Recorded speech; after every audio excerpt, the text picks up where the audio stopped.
नमस्कार, स्वागत है आप सभी का हमारे खास कार्यक्रम मसला में। मैं हूं आपके साथ शाफनी पटनायक। पीएम मोदी ने 28 मई को बीजेपी शासित राज्यों के मुख्यमंत्रियों की बैठक बुलाई। प्रधानमंत्री मोदी बीजेपी के सभी मुख्यमंत्रियों के साथ बैठक करेंगे और बीजेपी पार्टी मुख्यालय में ये बैठक होने जा रही है। वहीं पीएम सभी से राज्य में चल रही योजनाओं की जानकारी लेंगे। लोकसभा चुनाव को लेकर भी बैठक में मंथन किया जाएगा। जानकारी के मुताबिक हरियाणा के सीएम मनोहर लाल भी बैठक में शामिल होंगे और प्रदेश में सरकारी योजनाओं की जानकारी देंगे। बता दें कि चुनाव से पहले सभी पार्टियां एड़ी चोटी का जोर लगा रही हैं। जहां प्रदेश में भी बीजेपी को फिर सत्ता में लाने की कमान खुद सीएम मनोहर लाल ने संभाली है, तो वहीं कांग्रेस में भी बैठकों का दौर लगातार जारी है और इनेलो की भी अपनी तैयारी है। तो पीएम ने बीजेपी मुख्यमंत्रियों की बैठक बुलाई है और कई महीनों में ये बैठक अहम मानी जा रही है और बीजेपी शासित प्रदेशों के सभी मुख्यमंत्री इस बैठक में शामिल होंगे। बता दें कि 28 मई को नए संसद भवन का उद्घाटन समारोह भी है और ऐसे में इस उद्घाटन समारोह में शामिल होने के लिए भी तमाम सीएम पहुंचेंगे। आपको बता दें, इस समारोह का बहिष्कार कई पार्टी जो है वो कर रही है। करीब 19 पार्टियां हैं, 19 दल है जो इस समारोह का बहिष्कार कर रहे हैं और बैठक बुलाई गई है 28 मई को और कई महीनों में ये बैठक महत्वपूर्ण है क्योंकि चुनाव को लेकर भी इस बैठक में चर्चा की जाएगी। एक नई रणनीति जो है वो तैयार की जाएगी। इसके साथ ही जीत का मंत्र प्रधानमंत्री मोदी तमाम प्रदेशों के सीएम को देंगे। चुनाव में बेहद कम समय बाकी है और ऐसे में बीजेपी की तैयारी देखी जा रही है। वहीं आपको बता दें कि प्रदेश में भी अपनी अपनी तैयारियां तमाम पार्टियों द्वारा की जा रही है। जहाँ बीजेपी, आपको बताते हैं कि प्रदेश में बीजेपी की कमान खुद मुख्यमंत्री ने संभाली है। मुख्यमंत्री लोगों के बीच जा रहे, जनसंवाद कर रहे, उनकी समस्याओं को सुन रहे हैं। और वहीं कांग्रेस की बात कर ली जाए तो कांग्रेस द्वारा भी लगातार बैठकों का दौर जारी है। पीसी कांग्रेस द्वारा की जा रही है और वहीं इनेलो की बात की जाए तो इनेलो की भी अपनी एक तैयारी है। परिवर्तन यात्रा द्वारा इनेलो का दावा है कि परिवर्तन जो है इस बार किया जाएगा। इस बार चुनाव के जो नतीजे आएंगे उसमें परिवर्तन देखा जाएगा और परिवर्तन यात्रा द्वारा इनेलो फिर एक बार जनता के दिलों में जगह बनाने की कोशिश कर रही है।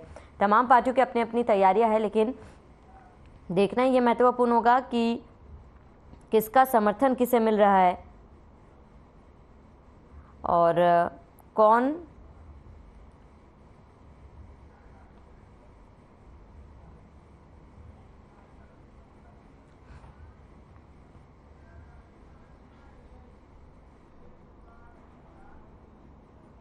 चलिए चर्चा की शुरुआत कर लेते हैं। तमाम मेहमान हमारे साथ जुड़ चुके हैं, उनका परिचय करा देती हूँ। शिशपाल जिंदल प्रवक्ता बीजेपी हमारे साथ जुड़े हैं, बजरंग दास गर्ग प्रवक्ता कांग्रेस हमारे साथ जुड़े हुए, कृष्ण कुटेल प्रवक्ता इनेलो हमारे साथ जुड़े हैं। तमाम मेहमानों का बहुत बहुत स्वागत है। सबसे पहले शिशपाल जिंदल जो आपका रुख करूंगी क्योंकि 28 मई को प्रधानमंत्री मोदी ने बैठक बुलाई है। अगर बैठक की बात की जाए, इस बैठक का मुख्य उद्देश्य क्या है?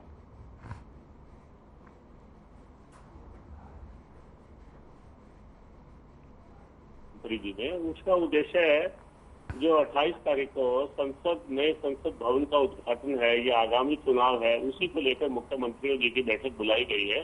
इसी पे चर्चा की गई थी और कोई खास ऐसी बात नहीं है।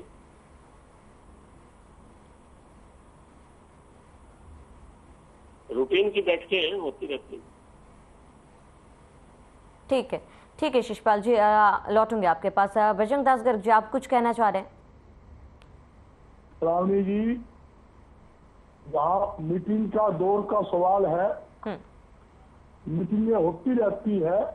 हर राजनीतिक दल अपनी अपनी मीटिंग करता है और अपने संगठन को मजबूत करने के लिए सिस्टम बनाता है।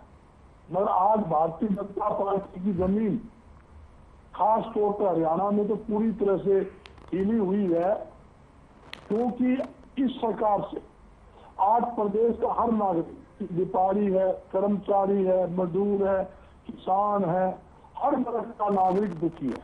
आपने देखा किस प्रकार आज भी जनसभा के दौरान मुख्यमंत्री जी का कितना बुरी तरह से गांव के अंदर घेराव किया हुआ था। हजारों पुलिस कर्मचारी, फोर्स, एसपी, सीआईडी के जो एडीजीपी सारे पूछ गए, विधायक पूछ गए, रामनिवास शर्मा भी पूछ गए। जनता संतुष्ट नहीं हुई। इसी प्रकार आपने देखा 3 दिन लगातार सरसा के अंदर जनसभा जो मुख्यमंत्री जी ने करा, कितनी शर्म की बात है एक मुख्यमंत्री प्रदेश का राजा होता है, वो कहता है इसको पीटो और इसको उठा के बाहर ले जाओ। ये आप पार्टी का कार्य करता है। जब आप जन संवाद कर रहे हो, जन संवाद का मतलब जनता की समस्या सुनना। जब आप जनता की समस्या ही नहीं सुनोगे, जनता की समस्या के लिए तो कोई खाली भारतीय जनता पार्टी का आदमी आएगा और कोई आदमी नहीं आ सकता। तो किसका ही तो आप अपने वर्कर की मीटिंग घर में बैठ के कर लो, होटल में कर लो, बैंकेट हॉल में कर लो, कौन रोकता है आपको? मगर आप जन संवाद करोगे तो वो आदमी देखिए उठा भी नहीं था, उठना शुरू उसी के अंदर वोट लिया। एक मेरी बहन जो सरपंच है, उसको स्टेज के ऊपर बिठाया जाता है, मुख्यमंत्री का मान सम्मान करते हैं। जब वो अपनी मांग रखने के खड़े होते हैं तो बस नहीं बोलना, एक बात बोलो, एक बात बोलो। वो फिर बोलने दो, मैं मांगता हूँ एक बात बोलो। उसने मजबूरी के अंदर ये बोलने नहीं दिया, अपना मान सम्मान का दुपट्टा उतार कर मुख्यमंत्री जी पैरों में डाल दिया। तीसरी बात, एक माता जब उसने कहा मुख्यमंत्री जी नशे के कारण मेरा पति चला गया, नशे के कारण मेरा 25 साल का जवान बेटा मर गया और पुलिस कस्टडी के अंदर नशा बिक रहा है, आप इस पर रोक लगाए। मुख्यमंत्री की बात सुनने के बजाय, जवाब देने के बजाय तो आप किसी के उपाय ही उड़ेगा।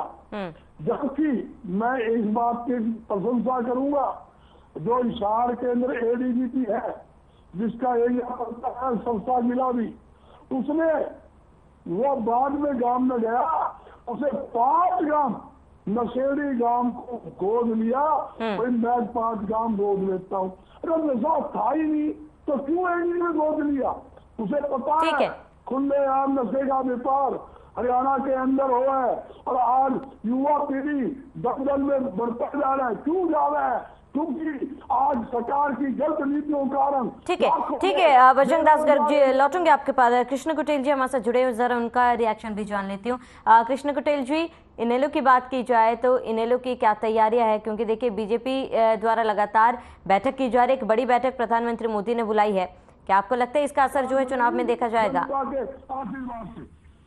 देखिए शालिनी जी, हर एक पार्टी का जो है कि अपना अपना जो है कि काम होता है कि संगठन को कैसे मजबूत किया जाए, कैसे जो है कि बढ़ोतरी की जाए।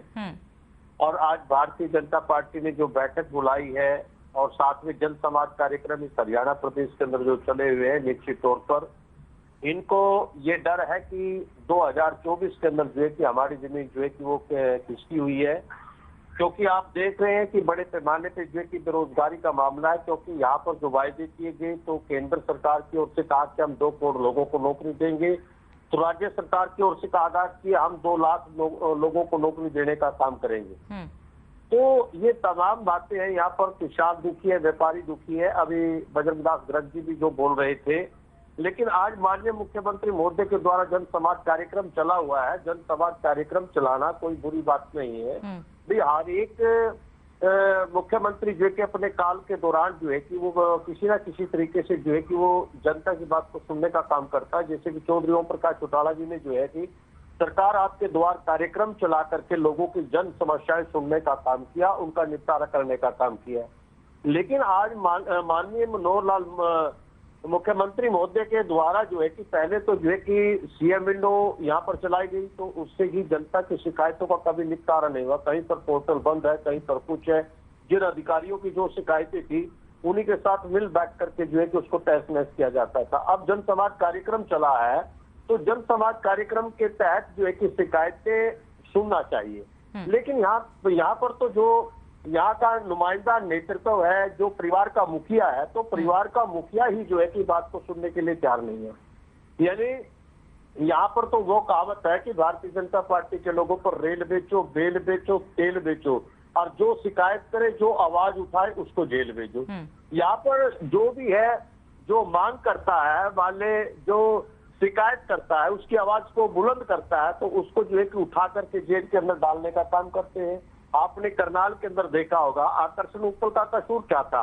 आकर्षण उपल ने जो है कि एक वहाँ की जो तहसील अधिकारी है वो काम नहीं कर रही थी, वहां पर जमौरा जमा था और लोग जो है कि अपने काम के लिए जो है कि कार्यालय के अंदर थे, उस साथी ने जाकर के जो है कि जनता की आवाज को बुलंद करने का काम किया, तो उसके ऊपर अनेक धाराओं के तहत मामला दर्ज कर उसको जेल के अंदर डालने का काम किया है। चर्चा के अंदर क्या है कि एक हमारी संतोष बेनीवाल जी है, जो सरपंचों की मुखिया भी है, प्रधान भी है, और उसको जब वो शिकायत लेकर के गई है तो मंच से, खुले मंच से ही उसको उतार करके जो है कि उठा करके जो है कि एक महिला का जो है किस प्रकार से जो है कि अपमानित किया गया उसको, ये देखने योग्य था। और एक माता जी जो है कि आज हरियाणा प्रदेश जो है नशे की चपेट के अंदर है, नशे का कारोबार जो है कि हरियाणा प्रदेश के अंदर धड़ल्ले से हो रहा है, और नशे से हमारा जो युवा है वो खत्म हो रहा है।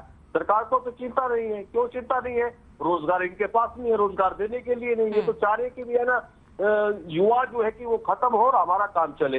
दूसरी बात है, जन संवाद कार्यक्रम जो है कि माननीय मुख्यमंत्री महोदय जी चला रहे हैं। पहले करनाल में हुआ, सीएम सेठी करनाल में जन संवाद हुआ, और एक अधिकारी की बेटी होम डिपार्टमेंट के अंदर, यानी करमबीर बोध की बेटी ज्योति बोध, जो अक्टूबर माह के अंदर अमृतधारा हॉस्पिटल में एडमिट होती है, और अमृतधारा हॉस्पिटल की नेग्लिजेंसी की वजह से उसकी मौत हो जाती है। लेकिन बार बार शिकायत करने पर, प्रदर्शन करने पर, और मुख्यमंत्री महोदय को शिकायत जब जन संवाद कार्यक्रम के दौरान दी गई, मैं भी साथ में था, तो लेकिन आज तक उसकी कोई किसी प्रकार की कार्रवाई नहीं हुई, कोई भी एफआईआर नहीं हुई है। तो ये जन संवाद किस प्रकार का है? जब शिकायतें सुनी ही नहीं जाती तो जन संवाद कार्यक्रम किस प्रकार का है? कभी आपने देखा होगा HPSC जो है कि हमारा हरियाणा पब्लिक सर्विस कमीशन जो है कि वो आज हरियाणा पब्लिक सर्विस कमीशन नहीं है, वो हरियाणा पब्लिक सेल। ठीक है कृष्ण पटेल जी, जरा इसका जवाब शिषपाल जी से ले लेते हैं। शिषपाल जी, ये तमाम आरोप विपक्षियों द्वारा लगाए जा रहे हैं, आपका जवाब। बिना खर्ची के नौकरियां दी जाती हैं। आप समझिए मेरी बात को। असल में दिक्कत ये नहीं है, दिक्कत ये है कि आप चोर चोर मुसेरे भाई, आपका उद्देश्य क्या है? आपका उद्देश्य है कि भारतीय जनता पार्टी को सत्ता से मुक्त करना। ये आपका स्वार्थ कभी पूरा नहीं होगा। जनता पसंद करती है, जनता जान चुकी है कांग्रेस क्या है, आप क्या है और क्या है, सब जान चुकी है। मैं आप ही के प्रश्न का जवाब दे रहा हूं पटेल साहब। रोजगार की पर्ची और खर्ची तो आपकी सरकार में भी चलती है। आपके पुंडरी के विधायक ने क्या कहा, बताइए मुझे क्या कहा? अरे आपका आज CSC सेंटर जो है कि करोड़ों रुपए की टैक्सी लेकर के जो है किसकी पकड़ी गई है वो टैक्सी? अरे रिश्वत कौन लेते हैं? के जो विधायक है आदरणीय गोलन जी, वो आजाद विधायक है, उन्होंने हमारे को समर्थन दिया है। और जहां तक नौकरियों की बात है, आप ध्यान दीजिए मेरी बात पर। आगामी आने वाले समय के अंदर ग्रेड ग्रुप C और D के लिए लगभग 65,000, आप समझिए मेरी बात को। और ये उन लोगों के लिए नौकरियां हैं जो बिना सिफारिश के, अच्छी एजुकेशन जिन्होंने ग्रहण की है, बिना पर्ची के, बिना खर्ची के, बिना सिफारिश के। बजरंग दास जी मेरी बात सुनिए, ये कांग्रेस का शासन नहीं है जहाँ पे सिफारिशों का दौर चलता है, पैसे का दौर चलता है, ऐसा नहीं है। ये माननीय मनोहर लाल जी का सरकार है, आदरणीय ओम प्रकाश धनखड़ जी का संगठन है, और जिसके नेता हमारे आदरणीय मोदी जी हैं। समझिए आप बात को, इस पे गौर कीजिए जरा। ठीक है शिषपाल जी, लौटेंगे आपके पास। बजरंग दास गर्ग जी, आप कुछ कहना चाह रहे हैं? देखिए रावणी जी, मैं मेरे साथी जो जिंदल साहब का जवाब भी दूंगा। वैसे एक बात, जिस मुद्दे पर डिबेट आपने रखी थी तो मुद्दा ना घूम जाए, मैं पहले उसको स्टार्टिंग करता हूँ। देखिए आज कांग्रेस पार्टी का हर नेता, हर कार्यकर्ता घर घर जा रहा है, जनता से संपर्क कर रहा है, जनता के बीच है। ये लोग भारतीय जनता पार्टी कभी भी, इनके नेता कभी भी चेक कर लेना, ना तो ये बेरोजगारी में बात करेंगे, ना ये महंगाई में बात करेंगे, ना खराब कानून व्यवस्था में बात करेंगे। ये वो सरकार है जो कहते थी हमारी सरकार आजाद में ना 2014 के अंदर हम 30 रुपए लीटर पेट्रोल डीजल देंगे, तो पार कर दिया। ये कहते थे 5 रुपए बढ़ते ही रसोई गैस सिलेंडर के सड़कों पे उतरते थे। ये कहते थे 400 रुपए, ओए तोबा 400 रुपए रसोई गैस सिलेंडर, हमारे यहाँ आ जाती हम 250 कर देंगे। आज 1150 पार रसोई गैस सिलेंडर कर दिया। मोदी जी कहते थे 2014 के अंदर बड़ा राज बना दो, आज साल 2 करोड़ युवाओं को नौकरी दूंगा। आज उच्च शिक्षा प्राप्त करे युवा बच्चे पकौड़े बना रहे हैं। हरियाणा सरकार ने घोषणा की थी सरकार आ जानी हो 75% प्राइवेट सेक्टर में उद्योग के माध्यम से हरियाणा के युवाओं को नौकरी दूंगा। 75 आदमी के नाम गिना दे कोई भी मेरे साथी, मैं बिल्कुल किसी से भी आमने सामने बैठ के डिबेट करने के लिए तैयार हूँ, बहस करने के लिए तैयार हूँ कि हरियाणा मुख्यमंत्री बैठ जाइए कि कोई बैठ जाओ, 75 आदमी के नाम गिना दे, मैं दावे के साथ कहता हूँ मैं मान जाऊंगा। 75 आदमी लाखों आदमी को इन्होंने रोजगार छीना। हाँ, जिंदल साहब की एक बात बड़ी करता हूँ, जिंदल साहब ने एक बात बड़ी अच्छी कही, उन्होंने कहा कि कांग्रेस का नाम नहीं है। क्या बोला ऑस्ट्रेलिया जी के प्रधानमंत्री ने? मोदी का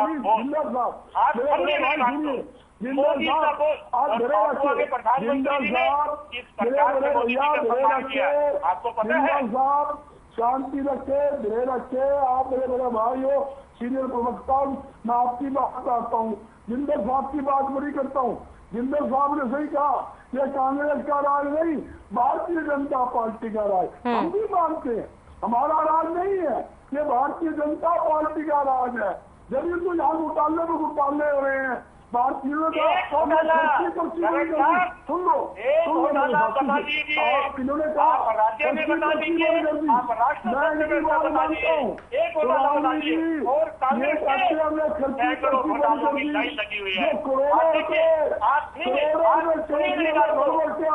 जो विपक्षी दल है उनको बाकी है मोदी जी को नए संसद भवन का जी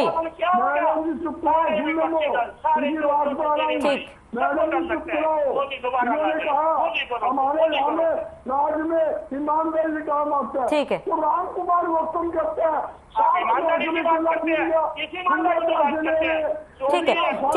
ठीक है बजरंग दास गर्ग जी, लौटूंगे आपके पास। शीशपाल जी आपके पास आ रही हूँ। शीशपाल जी, क्योंकि देखिए बीजेपी की अपनी तैयारी है और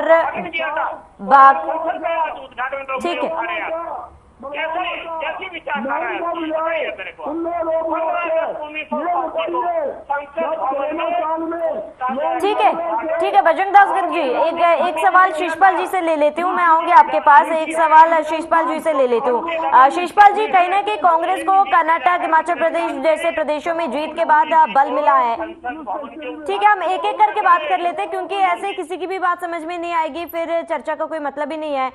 बजरंग दास गर्ग जी, आपसे मैं सवाल लेती हूँ, पहले शीशपाल जी से एक सवाल ले लेती हूँ। शीशपाल जी, क्योंकि कहीं ना कहीं कांग्रेस को कर्नाटक में जो जीत मिली है उससे बल मिला, हिमाचल प्रदेश की बात कर ली जाए, तमाम प्रदेशों में जो जीत मिली है कांग्रेस को बल मिला। कांग्रेस का कहना है कि प्रदेश में भी आगे जो चुनाव होगा कांग्रेस जीतेगी। कितनी बार आपने संसद में स्टेट में कितने उदाहरण दिए, क्या उदाहरण पेश करूँ आपको मैं बताऊँ? अब 28 तारीख को आदरणीय मोदी जी उद्घाटन कर रहे हैं, सभी विपक्षी दल, सभी चोरी इकट्ठे हो गए, सभी भ्रष्टाचारी इकट्ठे हो गए, ऐसे नहीं रुकने वाला। आज सुप्रीम कोर्ट के लिए माननीय उच्चतम बजरंग दास जी सुनिए, आज माननीय सुप्रीम कोर्ट ने भी इसमें दखल अंदाजी से मना कर दिया। मतलब हमारी राष्ट्रपति होती है, राष्ट्रपिता होती है, ये 1975 में आपके सदन क्यों नहीं आए जब माननीय तत्कालीन प्रधानमंत्री इंदिरा गांधी जी ने नई दिल्ली में संसद भवन का उद्घाटन किया था? ठीक है बजरंग दास गर्ग जी, विरोध करना सही है, क्योंकि लोकतंत्र के एक मंदिर का उद्घाटन होने जा रहा है, अपने आप में एक बड़ी बात है और खुशी की भी बात है। विरोध करना सही है, लेकिन क्या बहिष्कार करना सही है? मनमोहन सिंह जी ने, ठीक है शीशपाल जी, एक सवाल मेरा बजरंग दास गर्ग जी से, विरोध करना सही है लेकिन क्या बहिष्कार करना सही है, क्योंकि संसद तो सबका है? सुनिए, बड़ा अच्छा सवाल किया, सवाल जी ने जवाब दूंगा। जिंदल साहब जरा से सुनिए, बुखलाहट ना करे। सुनो जिंदल साहब, जब मैडम ने सवाल किया ना, आपका सवाल का जवाब मैं देता हूँ। देखिए, राष्ट्रपिता जो होती है वो पूरे देश की होती है, सांसद जो होती है ये भारतीय जनता पार्टी की नहीं है, सरकार की नहीं है, सभी दल की होती है। आपकी बात का समर्थन करता हूँ, मैं आपकी बात का विरोध नहीं करता। मैंने जो तथ्य पेश किए हैं उस समय वो महामहिम की आज आपको क्यों नहीं आई? आप बताइए, मेरी बात का उत्तर दीजिए। राष्ट्रपति है, तीसरा प्रधानमंत्री है। आप 2011 के अंदर प्रधानमंत्री क्या है वो पूरा दबाव परिषद वो कहते हैं राष्ट्रपति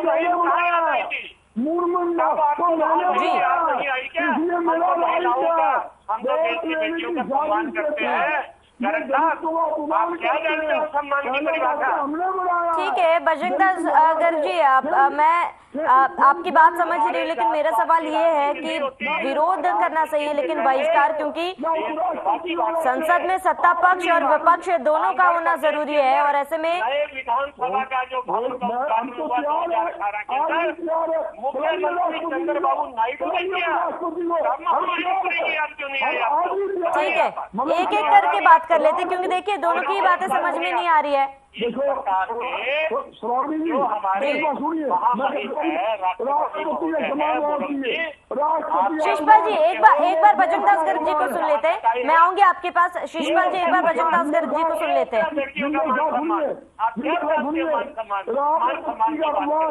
ठीक है, कृष्ण कुटेल जी हमारे साथ जुड़े हैं, एक बार उनसे मैं सवाल ले लेती हूँ। आप दोनों के पास लौटूंगी मैं, आप दोनों को समय दिया गया था। कृष्ण कुटेल जी से मैं सवाल पूछती हूँ। कृष्ण कुटेल जी आपसे भी यही सवाल है मेरा, क्योंकि देखिए विरोध करना ठीक है लेकिन क्या बहिष्कार करना सही है?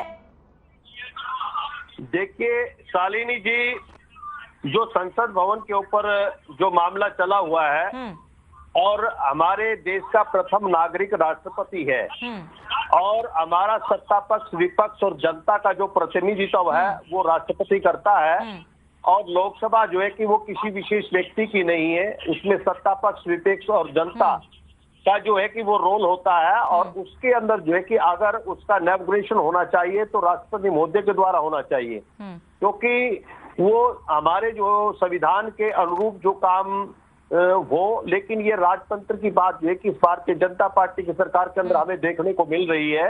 ये राजतंत्र की परिभाषा जो है कि जो भू है तो यहाँ से प्रधानमंत्री महोदय के द्वारा जो है कि देखने को मिल रही है, क्योंकि शिलान्यास का करना प्रधानमंत्री महोदय के द्वारा, उसका इनॉग्रेशन करना वो भी प्रधानमंत्री महोदय के द्वारा।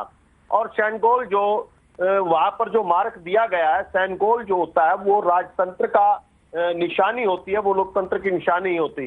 यानी लोकतंत्र को खत्म करने के लिए जो है कि ये उतारू है और इसीलिए जो है कि आज बड़ा पैमाने पे जो है कि विरोध है, क्योंकि जनता के बीच में जब हम लोग जा रहे हैं, जैसे चौधरी अभय सिंह चौटाला जी जो है कि आज परिवर्तन यात्रा को लेकर के चले हुए हैं, तो लोगों की एक आवाज है कि ये जो काम आज हो रहा है संसद भवन का जो उद्घाटन प्रधानमंत्री महोदय जो कर रहे हैं, ये तानाशाह का जो है कि वो निशानी है, जबकि संविधान हमारा जो है कि अनुच्छेद 60 और 111 के अंदर जो है कि वो क्या कहता है। तो अगर दूसरा जो है लोकसभा के अध्यक्ष, हमारे लोकसभा का अध्यक्ष और दूसरा हमारा राज्यसभा के जो है कि चेयरमैन, यानी उद्घाटन जो है कि उनके द्वारा होना चाहिए फिर। लेकिन देश का प्रधानमंत्री उसका उद्घाटन क्यों करे? क्योंकि दोनों सदनों के मामले जब सदन शुरू होता है, जब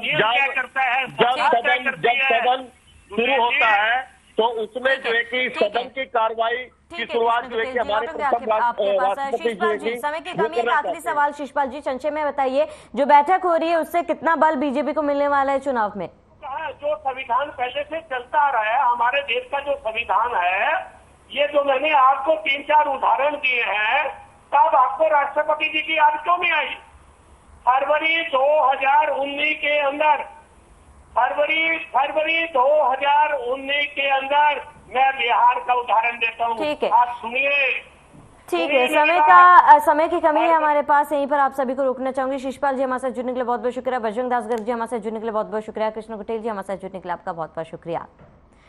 तो बड़े स्तर पर बैठक होने जा रही है, प्रधानमंत्री मोदी इस बैठक की अध्यक्षता करेंगे। हालांकि इस बैठक में बीजेपी की क्या रणनीति रहेगी और आने वाले चुनाव में बीजेपी की क्या अलग छाप छोड़ेगी, ये देखना बेहद महत्वपूर्ण होगा। फिलहाल इस बुलेटिन में इतना ही, मुझे दीजिए इजाजत।